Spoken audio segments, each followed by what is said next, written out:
I'm very pleased that we'll probably make about $14 billion on the bank portion of the bailout, and it appears that most of the rest will be paid back.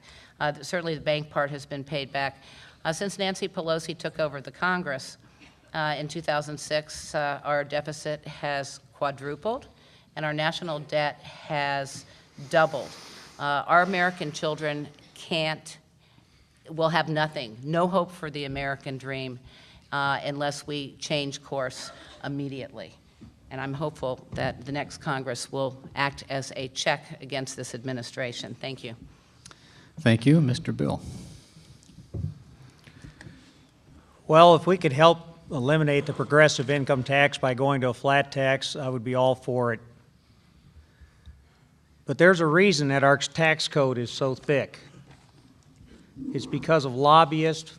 They go to Congress and say, fix the code so my industry, company, special interest group, a part of the society, whatever, gets a special benny on behalf of the other taxpayers. And guess what? I'll help you in the next election. And if you don't think that doesn't happen, why do we have lobbyists just crawling the halls of Congress right now? Why are they the biggest contributors for these congressional races? So that they can get the influence to adjust the tax code to get their benefit. I read an article once that said 4 companies got tax help that were lobbying Congress, and the return on their money was 22,000%. That's a pretty good return on investment, let me tell you right there, especially if you're getting 1.5% on your CD.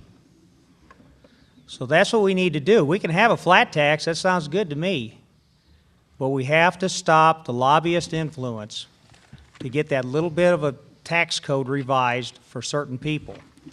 Now, the lobby I belong to is a real estate lobby.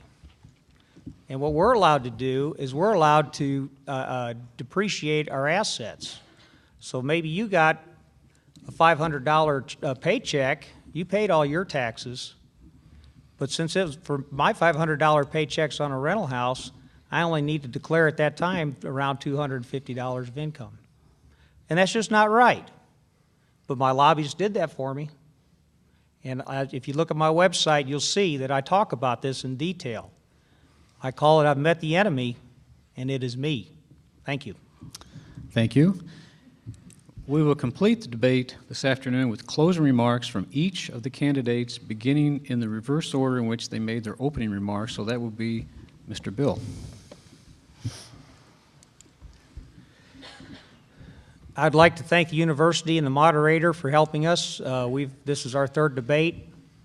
It's been very interesting. I've learned a whole lot from the other 3 contenders, and I really appreciate at least accelerating my own knowledge.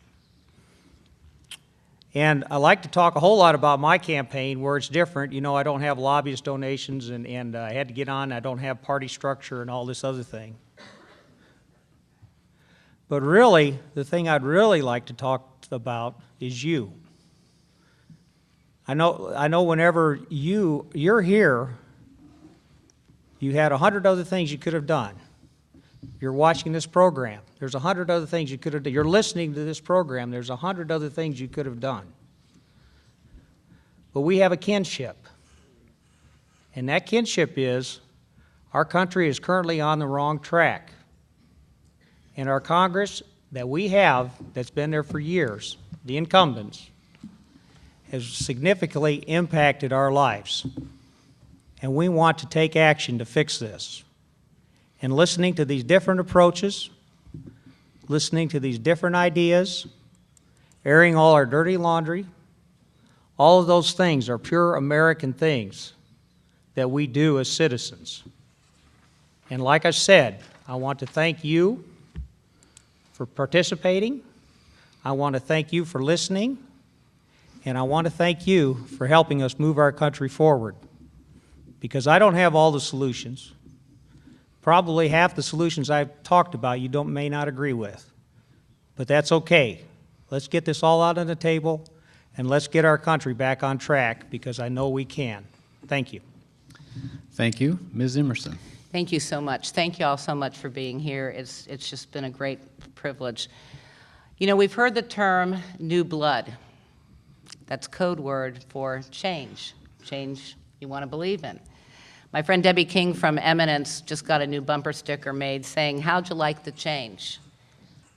Government-run health care, higher energy taxes, a deficit that has quadrupled in just 4 short years, a national debt that has doubled, all because of the liberal congressional leadership in the Congress.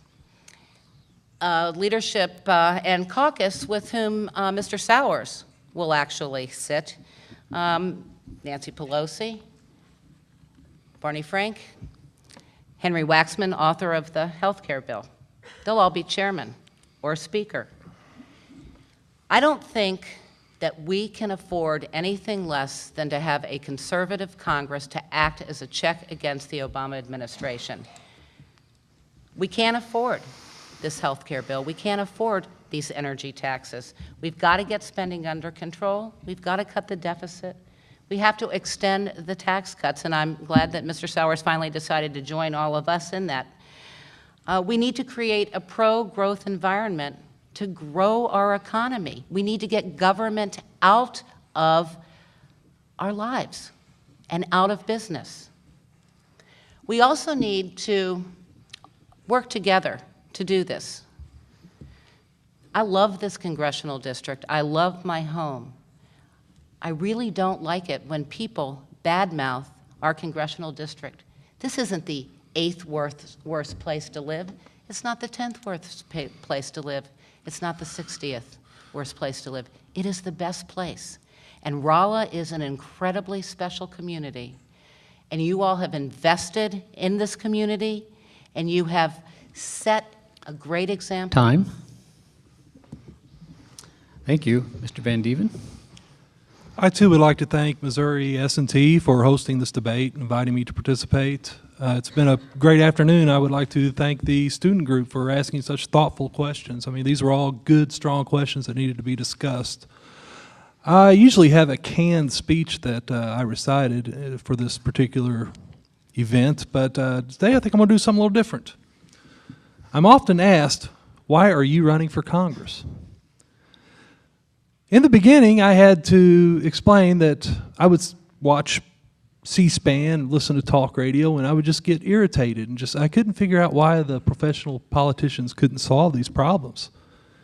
I think the longer I stay in this race, the more I come to realize that it would be irresponsible for me to not to try to do something. I don't want my kids looking at me 10, 15, 20 years from now and saying, why didn't you do something to prevent this? I'm afraid that's where this country's headed. I'm afraid we're on a road that we're just about to the point of no return. Positive change is not going to happen at the political level. If that were possible, I wouldn't be up here. It's going to happen at the individual level. And it's going to take people like you to elect honorable men and women to public office to make this positive change happen. A friend of mine likes to call this priming the pump. It may not happen this election cycle. It's going to happen. Thank you. Thank you. And Mr. Sowers. Well, I'd like to thank the audience and S&T, and especially the students of S&T for creating these questions. It reminds me of being back in class. You guys are tough. I would like to address this issue of leadership. I know a little bit about it. I led troops at multiple levels in the military under some very difficult conditions.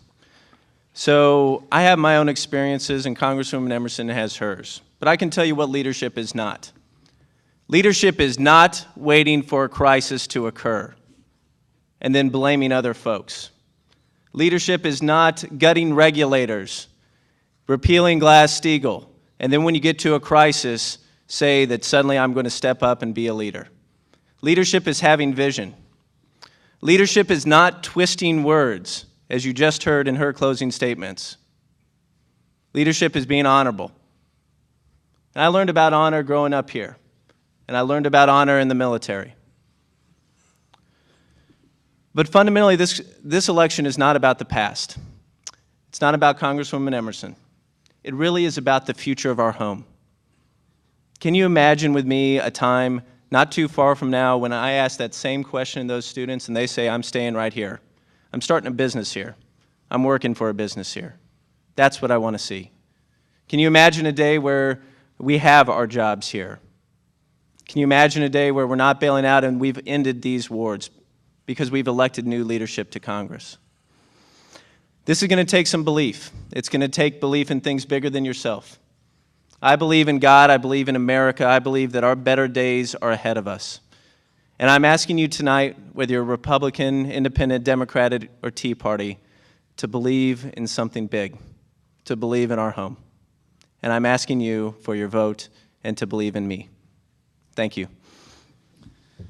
Thank you all four. You have been a remarkably respectful audience, as good as the folks at Southeast Missouri State University and as good as the folks at Three Rivers Community College. I ask you now to join me in thanking Missouri S&T chapter of Associated Students of the University of Missouri, and especially thank the four candidates, Mr. Larry Bill, Ms. Joanne Emerson, Mr. Rick Van Dieven, and Mr. Tommy Sowers for a very informative 2 hours. Thank you.